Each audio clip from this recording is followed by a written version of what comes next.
possible even in the first trimester itself? First trimester. Are there any risk factors or any kind of pointers that patients have to look for?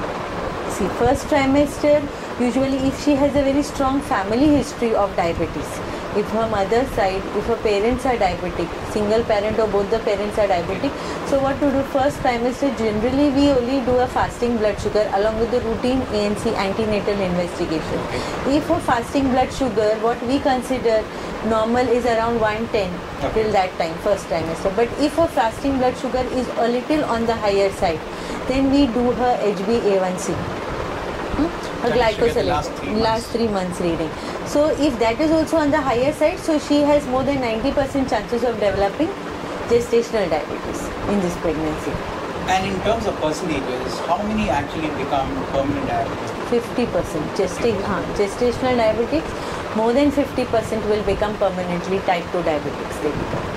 Okay. Doctor, it's also known that obstetrician, dietitian, diabetic educator, midwife, pediatrician, and a diabetologist, all these people are required during pregnancy to avoid gestational diabetes. But in practical life, is it really possible? It is really not at all possible. So many people together. But yes, if a patient has been diagnosed, now she is gestational diabetic, then we do refer them to a dietitian who will counsel her about her diet and what things she can continue in her diet, and to a diabetologist who will guide her for her further management. And how do you actually tell them to self-monitor glucose? Self-monitor glucose, the capillary test which they do with the glucometer is more than enough. And is that dependable, doctor, in majority of cases? Yeah, it is dependable. See, it is not, the capillary blood glucose reading is not 100% sure compared to the plasma blood glucose which we take. But at least on a day-to-day basis to get a rough idea whether she is going into hypoglycemia or whether into hyperglycemia. Whether the doses is sufficient for her or not, this is more than enough for her. Doctor, when it comes to diet, there again is a tricky situation because various cultures, various regions, various states have various kind of food eating habits. So how do you actually make a diet plan for diabetics, GDM patients? See, diet plan, we usually refer them to a dietitian who will give her a proper plan. Correct. But still, overall, we tell her to reduce the number of, she has to strictly avoid fruit juices, strictly avoid coconut water, no direct sugar in any form. She should avoid carbohydrates as much as possible. Like not only carbohydrates, not only rice. She should have complex food. Like complex carbohydrates is okay. Lots of green vegetables, lots of salad. She can have lots of cereals and increase fiber in her diet. Okay. And what about exercises? Exercise. What? In various stages of first trimester of pregnancy, brisk walking is what we tell them to avoid. We don't usually allow them for brisk walking. If the patient can swim, then that is a very good exercise, swimming. Or she can do at least breathing exercises, yoga is good. Once she enters her second trimester, she can start going for walks. And continue swimming if she knows, and start going for walks, which she can continue till she's. Briefly, can you tell us about the effect of GDM and both mother as well as the offspring? GDM for the mother, the chances are commonest is there are more than 50% chances that she'll be diabetic after 4 or 5 years, type 2 diabetes. Other than complications in pregnancy which we commonly see is polyhydramnios. Before you continue, if you control GDM at the stage of pregnancy itself, do you think they are still at the risk of getting still at the risk? Commonest complications in pregnancy is polyhydramnios, where the amniotic fluid level increases. Increases. Sometimes it is oligohydramnios, where it decreases much more than normal. So poly or oligohydramnios. Then macrosomia, that is a baby with a birth weight more than 4 kg, which is very big for an Indian standard. Then which is common is congenital anomalies are very common in such babies, especially if the mother is type 1 diabetic, not gestational, but if she was diabetic before pregnant, then the chances of congenital anomalies are very high. Which are they? What are the congenital defects that they can have? Commonest congenital defects are spinal defects, spina bifida or cleft lip, cleft palate. Spinal anomaly, not gestational, this is permanent, type 1 diabetics. Type 1 who are pregnant or type 2 who are pregnant, who had diabetes before she was pregnant. Congenital anomalies are very high in such patients. And doctor, because the baby is big, they also get into shoulder dislocation. Yeah, shoulder dystocia. If the baby is big, usually nowadays, last trimester sonography, if it shows a birth weight of more than 4 kg, then we advise them for a cesarean section. If the patient is not willing, then the complications are shoulder dystocia. Shoulder dystocia in the sense the head comes out, but the shoulder, there are more of fat pads around the shoulder for such babies. So the shoulder gets stuck in. Is it not avoidable to have that because the baby's size can be tested before the So that is what we do. If the baby size is more than 4 kg on USG, then in order to avoid these problems, the patient is posted for a cesarean section. Cesarean section, we don't have such problems. Okay. And doctor, in long term, what kind of problems can happen to the child? Long term, commonest is that the child born to a GDM mother is prone to hypoglycemia immediately during that is very common. That is can be treated. We have to be cautious that this baby, even though the baby looks normal, the baby can have hypoglycemia very commonly. But doctor, here again, it's very I'm getting a little curious. It is known that when you buy insulin, it says in that instruction that it cannot cross the placenta. The insulin cannot cross the placenta. How does it actually happen that the baby has got hypoglycemia? See, it is not that insulin does not cross the placenta. A few doses reaches the baby. From the mother, a few doses reaches the baby. Because for a mother who is diabetic, why there is macrosomia for the baby? Why is the baby big? Because her blood glucose level enters the baby. Baby's blood glucose is also on the higher side. And so for that glucose to come down, the baby starts making a lot of fat. So that insulin is generated from that fat for that glucose to come down. So it is like a vicious cycle which is going down. So such babies very high risk later on. Okay. Now doctor, what are the challenges that you face while you counsel the patient, the GDM patient, for self-administration of insulin? If a patient is stage she needs insulin to control her sugar levels for pregnancy, then first thing, everybody is apprehensive of taking an injection by self every day. Then we have to just counsel them, see, taking an insulin subcutaneously is much painless compared to taking an IM or an IV injection. And this is the best thing for her to control her sugar levels so that her complications during pregnancy are on the lesser side.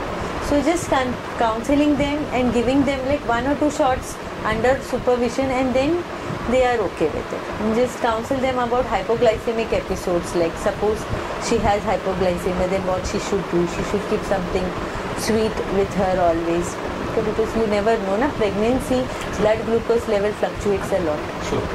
Doctor, hypoglycemia because of GDM, can that actually lead to usual complications of diabetes like kidney failure? No, if it is gestational diabetes, it doesn't lead to they those problems. They don't have to worry about those usual issues. No.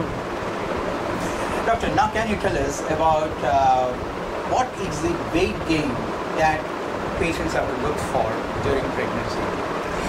Ideally, a patient should gain a minimum of 8 to 10 kgs during pregnancy. Minimum. That is for the full term? Full term. Full 40 weeks of pregnancy, she should gain minimum 8 to 10 weeks, provided her BMI was normal to start with. And what would be that be according to you? According to her height, it depends on her height. Like a BMI of 25 should be a normal BMI, and then she should ideally gain around 8 to 10 kg. But if a patient is already obese before starting pregnancy, then even if she gains around 4 to 5 kgs, it is enough. 50% of the weight is also enough. But when a patient starts gaining a little more than normal weight, then her chances of developing GDM are more, her chances of developing hypertension during pregnancy are more. And what do you do, doctor? That's a dangerous combination, isn't it? Diabetes, GDM plus hypertension. Very, very dangerous complication. If both together in a patient, then at 37 weeks we counsel them that there can be many, many complications, and we deliver them at 37 weeks. And what can be the complication because of hypertension along with GDM? Hypertension along with GDM, she can go into frank eclampsia. She can have IUGR in the baby. There can be chances of Doctor, I'm sorry, IUGR is intrauterine growth retardation. Okay. The baby doesn't grow well. See what happens?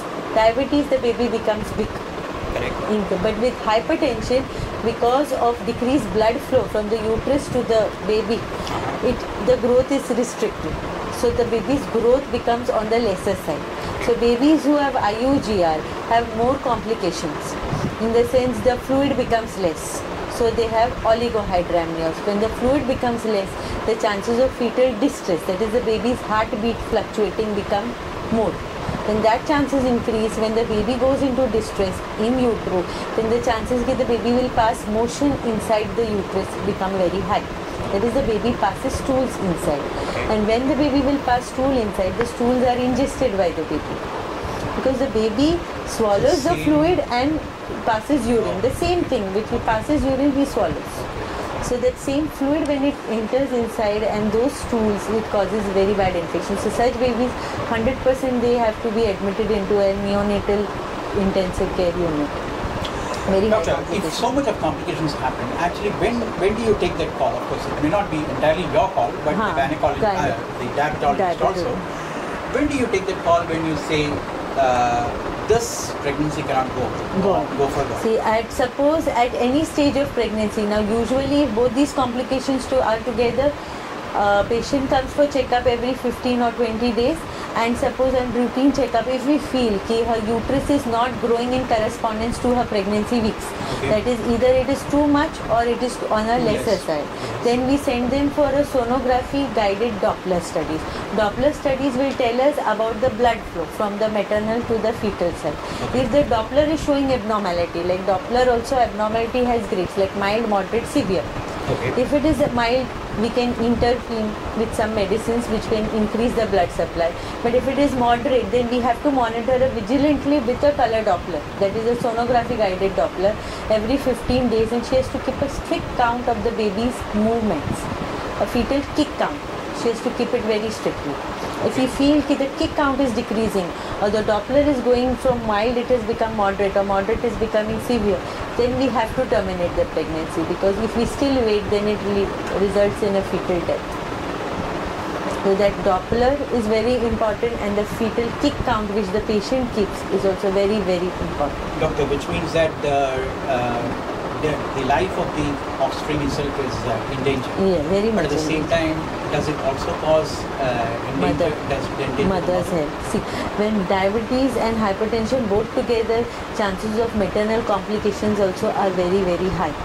So we usually prefer to deliver such patients in an ICU setup, because there are chances she might need ICU backup post-delivery. There are chances of postpartum hemorrhage in her, where the patient's bleeding does not stop post-delivery. She might need blood transfusion, or she might need some other surgery to stop the bleeding. Then there are chances even of high blood pressure, eclampsia. There are chances for the next 48 hours she can throw a convulsion.